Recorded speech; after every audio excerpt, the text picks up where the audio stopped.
राजन कुमार जी, वापी, गुजरात से। महाराज जी, ये अहंकार कहाँ रहता है? अंतःकरण में, सूक्ष्म शरीर में। ये जो स्थूल शरीर देख रहे हो, इसके अंदर एक सूक्ष्म शरीर है। आज तक कोई वैज्ञानिक नहीं पैदा हुआ जो सूक्ष्म शरीर तक पहुंच पावे। अभी स्थूल शरीर तक ही पहुंचे, सूक्ष्म शरीर तक किसी की पहुंच नहीं। किसी अमेरिका आदि या कहीं भी आपने सुना हो कि मन, बुद्धि, चित्त, अहंकार, इनका एक्सरा हुआ है? कहीं आज तक कोई मशीन, कोई अल्ट्रासाउंड, सिटी स्कैन, जितना होगा इस ढांचे का होगा, पांच भौतिक ढांचे का होगा, स्थूल शरीर का। सूक्ष्म शरीर तक पहुंच नहीं है। सूक्ष्म शरीर में अहंकार वास करता है। मन, बुद्धि, चित्त, अहंकार, ये अंतःकरण चतुष्टय में अहंकार वास करता है। वहां से अगर इसको हटा करके अपने स्वरूप में स्थित कर दे तो अभी मोक्ष को प्राप्त हो जाए, अभी इसी क्षण मुक्त महापुरुष हो जाए। पर यही अहंकार तो बांधे हुए, इसी को मिटाने के लिए साधना की जाती है। अंतःकरण में रहता है अहंकार। स्नेहा हरिवंश, राजस्थान से। राधे राधे महाराज जी। महाराज जी, जैसे कि आपके श्रीमुख से सुना है कि कृपा की एक दिव्य हवा चल रही है, जो इसमें बह गया तो बह गया, रह गया तो रह गया। हम आपकी कृपा से ऐसा क्या करें कि हम भी इस कृपा रूपी हवा में बह जाएं? नाम जप करो, गंदे आचरण मत करो, गंदा भोजन मत करो, गंदे दृश्य मत देखो, गंदे लोगों से मित्रता मत करो। इतना करके देखो, फिर आप देखोगे आपके ऊपर कृपा है, ऐसा अनुभव होने लगेगा। साधु महात्माओं का संग करो, उनकी वाणी सुनो, पवित्र भोजन पाओ, अच्छे लोगों का संग करो, अच्छे दृश्य देखो, अच्छे आचरण करो। इसी से आपका मंगल विधान शुरू हो जाएगा। आप हृदय में देखेंगे कि एक अद्भुत आनंद, एक अद्भुत शांति। तो आगे का मार्ग आपको बताना नहीं पड़ेगा, आप खुद भागेंगे भगवान की तरफ। नहीं तो गंदा आचरण, गंदा भोजन, गंदा संग, तो यही फिर प्राकृतिक माया जनित भोगों की चाह होती रहेगी। राकेश यादव जी, बनारस। राधे राधे महाराज जी। महाराज जी, इंसान सब कुछ पाने के बाद भी अंदर से खाली क्यों महसूस करता है? क्या मन की इच्छाएं का कभी अंत होगा या नहीं? मारना पड़ेगा। कभी इसकी पूर्ति नहीं हो सकती, कभी पूर्ति नहीं हो सकती। आप देख लिए, हम देख लिए, सब देख लिए। देख लो, बचपन से लेकर होश जब संभाला तब से लेकर अभी तक इसकी चाह एक न एक पेश बनी रहती है। आज ये खा लूं, आज ये देख लूं, आज ये दिखा दो, आज ये भुगा दो, आज वहां ले चलो, आज ये करा, वो करा दिया, दूसरी नई बात फिर खड़ा कर देता है, तीसरी नई बात फिर खड़ा कर। इसको रोकना पड़ेगा, और बिना अध्यात्म के रुकेगा नहीं। अध्यात्म में सामर्थ्य मन को रोकने की, और रुक गया तो निहाल कर देगा। फिर ये ऐसा भी साथी है कि अगर ये भजन में लग गया और रुक गया तो निहाल कर देगा ये। नहीं तो ऐसे कभी। आप इतना समझ लो, एक आदमी को संपूर्ण प्रकृति का भोग दे दिया जाए तो भी तृप्त नहीं होगा, क्योंकि लोक में वो सुख नहीं है जिससे मन शांत हो जाए, जिससे मन परमानंद में डूब जाए। वो लोक में कोई पद नहीं है, कोई धन नहीं है, कोई भोग नहीं है। आप किसी को देखकर समझते बहुत सुंदर है, कोई उसको भोग रहा है और वो तीसरे को देख रहा है। तुम उसको देख रहे हो, वो तीसरे को देख रहा है, तीसरा चौथे को देख रहा है। पूरी सृष्टि इसी में फंसी हुई, कहीं सुख नहीं है, कहीं विश्राम नहीं है। कभी कोई हाथ उठाकर ऐसे नहीं कह सकता कि अब कछनाथ न चाहिए बोले, आज मैं तृप्त हो गया, अब कुछ नहीं चाहिए। ये वही कह सकता है जो भगवान से जुड़ गया, भगवान के चरणों में जिसने अपना चित्त दे दिया, वही कह सकता, अन्यथा नहीं। ममता जी, जयपुर से।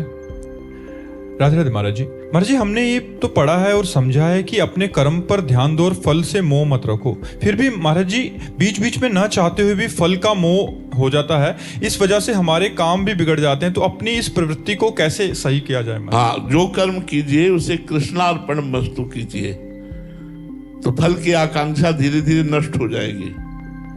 जो कर्म कीजिए वो भगवद अर्पणम वस्तु कर दीजिए। जैसे मान लो 4 घंटा हमने कर्म किया, तो हम थोड़ी देर 1 सेकेंड ध्यानस्थ हुए और हे भगवान, ये 4 घंटा जो मैंने कर्म किया ये आपको समर्पित करता हूँ, कृष्णार्पणमस्तु।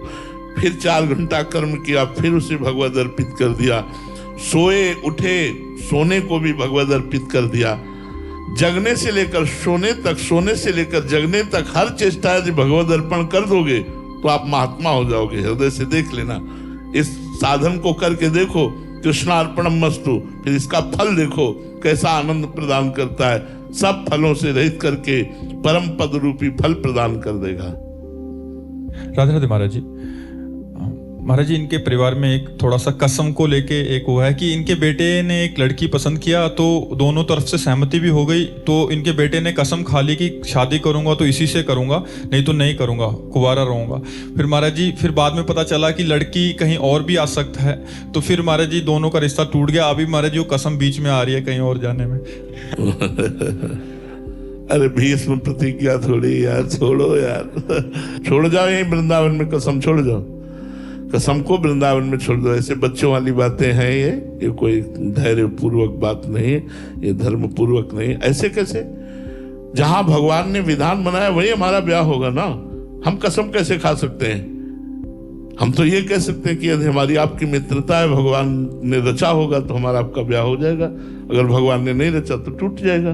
तो हमको भगवान की बात रखनी, अपनी बात थोड़ी रखनी कि कसम खाते हैं। जैसे भीष्म जी ने कसम खाया, भीष्म प्रतिज्ञा थोड़ी है कि फिर कुंवारे रह करके आजीवन पितामह भीष्म की तरह हमारा जीवन पवित्र हो।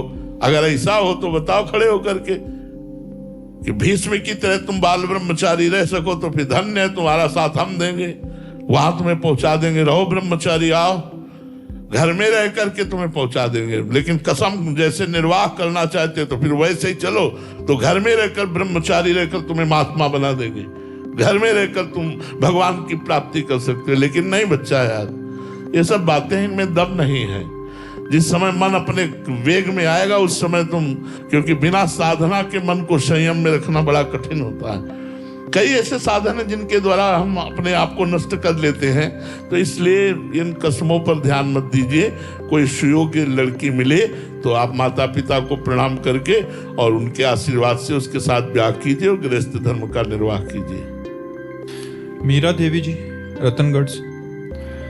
राधे राधे महाराज जी। महाराज जी, जीवन में लालसा खत्म क्यों नहीं हो रही? पहले अच्छे जीवन साथी की, फिर अच्छे सास ससुर, फिर बेटे की, फिर बेटे के अच्छे संस्कार, फिर बहू, फिर पोता, फिर महाराज जी पोते की शादी हो जाए तो शांति से मर सकूं। तो महाराज जी ये कब? पोते की शादी हो जाने से शांति से मरा जा सकता है? नहीं यार, ऐसा नहीं। शांति से तो तब मरा जा सकता है जब पोते की आसक्ति मिट जाए और भगवान में प्रेम हो जाए, तब शांति से मरा जा सकता है। ये लालसाएं कभी पूर्ण नहीं होगी, कभी पूर्ण नहीं होगी। देखो, भरत जी ने राज्य त्यागा, पुत्र परिवार त्यागा, गंडकी नदी के किनारे भजन कर रहे हैं, लेकिन हिरण के बच्चे में आसक्ति हो गई, तो अगला जन्म हिरण का हुआ। अगले जन्म का हेतु ये आसक्ति है। आसक्ति को जितनी जल्दी मिटा सको तो लालसाएं मिट जाएंगी। इसी के लिए हम कहते हैं खूब नाम जप करो। जितना नाम जप करोगे उतने ही आपके अंदर ज्ञान होगा, जितना ज्ञान होगा उतने आसक्ति, मोह, चाह ये सब मिटेगी और हृदय आनंदित हो जाएगा। विराज भट्ट जी, अहमदाबाद से। राधा वल्लभ श्री हरिवंश गुरुदेव। महाराज जी, क्या भगवान कभी भक्त को जानबूझकर प्रतीक्षा करवाते हैं ताकि उसका प्रेम और गहरा हो सके? हाँ, ऐसा होता है। भगवान ने माया का घूंघट डाल रखा है तो सबके सामने, सब रूपों में वही है, पर माया का पर्दा डाल रखा है। ये जो माया का पर्दा डालकर मेरा प्रभु छुपा हुआ है, उसका एक ही कारण है, विरह।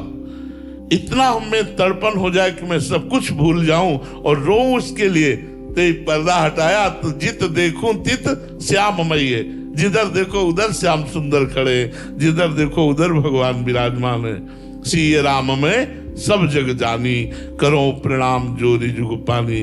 सब भगवान विराजमान है, पर वो माया का पर्दा है। वो इसलिए है कि मैं विकल हो जाऊं। विकल क्यों हो जाऊं? क्योंकि और कुछ याद ना रहे। केवल भगवान की अनन्य स्मृति हमारे अंदर रह जाए, इसलिए भगवान माया का पर्दा लगा कर बैठे हैं। जे भी अनन्य स्मृति जागृत हुई, सब जिधर देखो सर्वम खलमिदम ब्रह्म ने नानास्त किंचन, किंचन मात्र ब्रह्म के सिवा और कुछ है नहीं, वही परमात्मा विराजमान है। श्री राधा वल्लभ लाल की